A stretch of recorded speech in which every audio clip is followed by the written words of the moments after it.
não ficam invalidados. Pelo contrário, são formas diferentes de ver.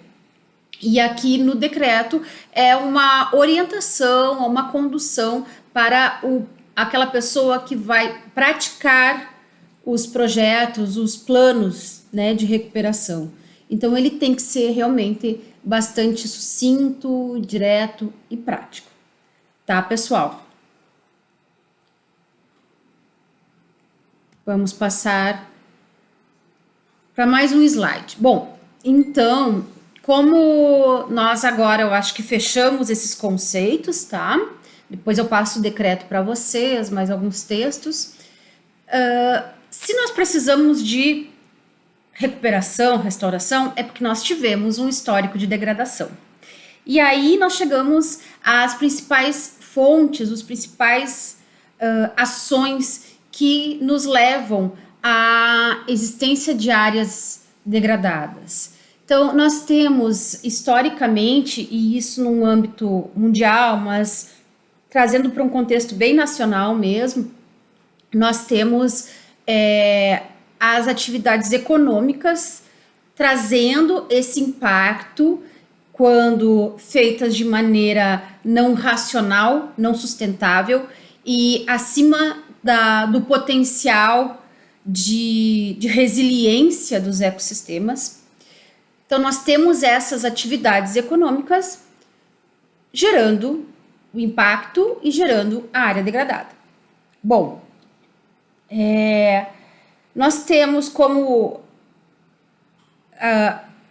atividades clássicas envolvidas com a degradação, as atividades de mineração. É bem conhecido todo o cabedal que surge de geração de informações técnico-científicas, de técnicas, de experiências na tentativa de se recuperar cavas de mineração, áreas de extração de minério. Nós temos as atividades agropecuárias, que são responsáveis pela maior parte em termos de paisagem, de avanço em escala territorial da área a ser recuperada, do passivo ambiental. Nós temos no senso comum da população, geralmente a população enxerga como se fosse a área de mineração, porque o efeito visual, estético da área de mineração é muito impactante. Mas em termos de área de expansão e de potencial, então, em larga escala de degradação, são sim as atividades agrícolas, pecuárias, silviculturais, quando feitas de maneira inadequada e fora da conformidade técnica, né? E nós temos também a pressão de expansão urbana, que muitas vezes se expande para cima de áreas de preservação permanente, para cima de mananciais hídricos, de áreas de recarga hídrica que são importantes, né? E também, é claro, essa expansão urbana associada com os parques industriais. Então, nós temos um avanço em termos de espaço físico e também outras formas, né, que levam a outros fatores de impacto. E aí surgem as contaminações da água, do solo, do ar, né? Bom, dito isso, nós temos como consequências, nós temos inúmeras consequências. Eu estou trabalhando aqui num sentido bem resumido para a gente poder conversar.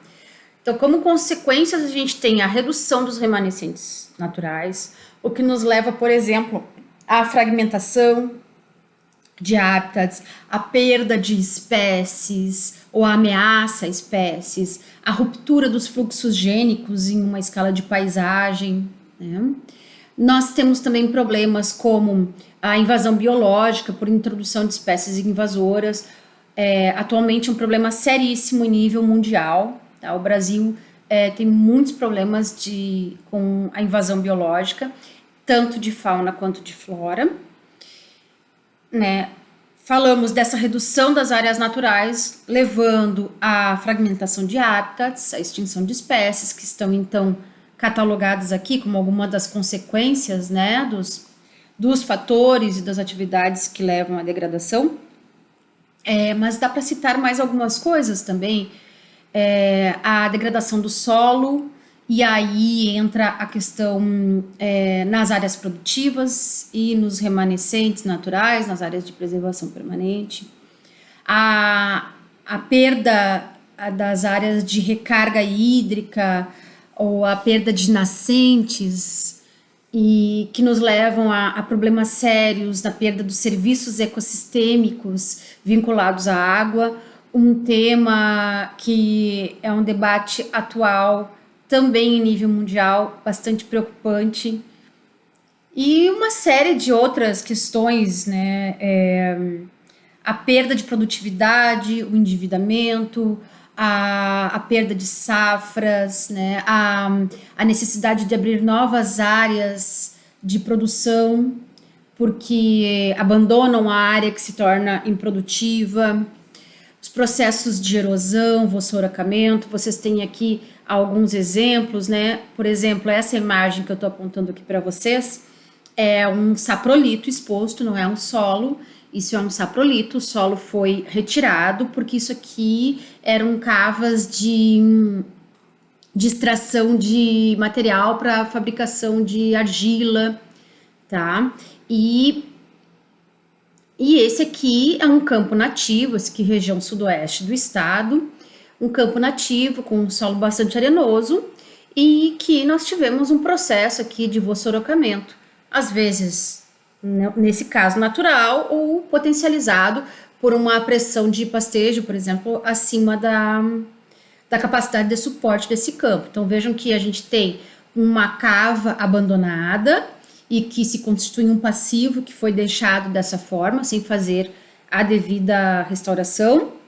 Nós temos um campo nativo que era uma área de produção pecuária e que passa então a ser uma área de passivo, e aqui a gente não tem apenas a perda da produtividade, da atividade produtiva, mas a gente tem a perda de solo, provavelmente o assoreamento dos mananciais que estão lá a montante, e temos a perda também de biodiversidade, quando a gente considera o campo nativo ou o campo enriquecido com pastagem, tá? Bom, e então a gente pode trabalhar com tipologias. Mais uma vez, eu estou sendo bastante sucinta, tá, gente? Mas de uma maneira geral, a gente pode falar em degradação do componente abiótico. Por exemplo, aqui, quando nós temos a perda de solo, a exposição do solo, nesse caso aqui também